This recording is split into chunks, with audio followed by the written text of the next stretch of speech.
We go to the verse. The verse that has been called the wife-beating verse. Yes? If you guys have a Quran app on your phone, I want you to follow along. From the beginning, Allah calls the husband that you are قَوَّامُونَ عَلَى النِّسَاءِ بِمَا فَضَّلَ اللَّهُ بَعْضَهُمْ عَلَى بَعْضٍ. Allah has given certain privileges to men and He's given certain privileges to women. They have different rights. The right of the wife is that she has the right to be maintained.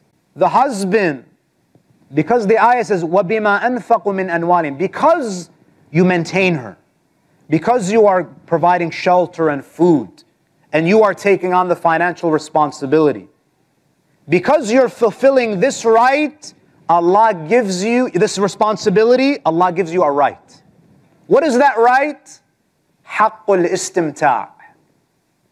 There are two rights that are mentioned by the fuqaha. The first is you have the right to intimacy. The one right that Allah has given to the man is that when he desires intimacy with his wife, she cannot deny him. In fact, we have ahadith that say the wife should not even delay intimacy if the husband desires.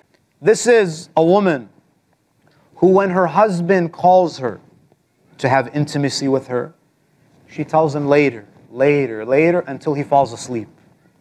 Meaning she what? She delays that conjugal right. The Holy Prophet says such a woman, the malaika ask Allah to deprive her of His mercy. He can give her commands from dawn till dusk. The only command that she has to respond to Islamically is if he calls her to be with her. Intimacy. And some fuqaha say she cannot leave the house without his permission.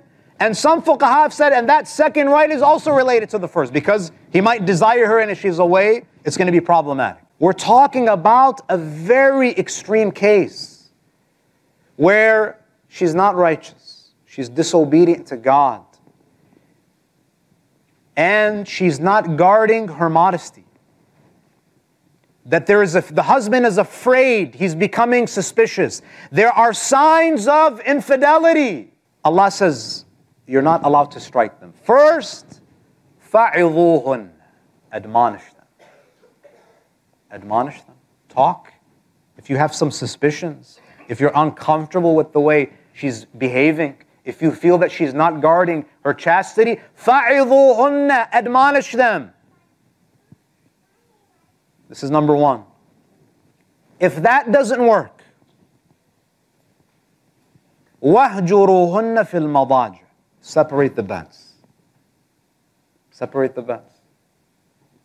To express your discontent.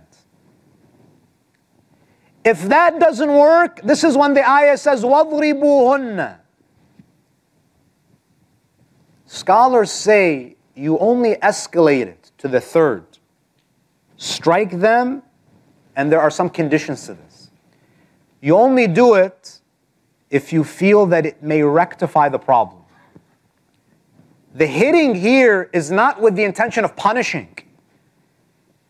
It's to discipline and to rectify the problem and salvage the marriage. Imam al-Baqir says, إِنَّهُ الضَّرْبُ بِالسِّوَاكِ. You know miswak? It's the twig that is used for dental hygiene. You strike them with something like that.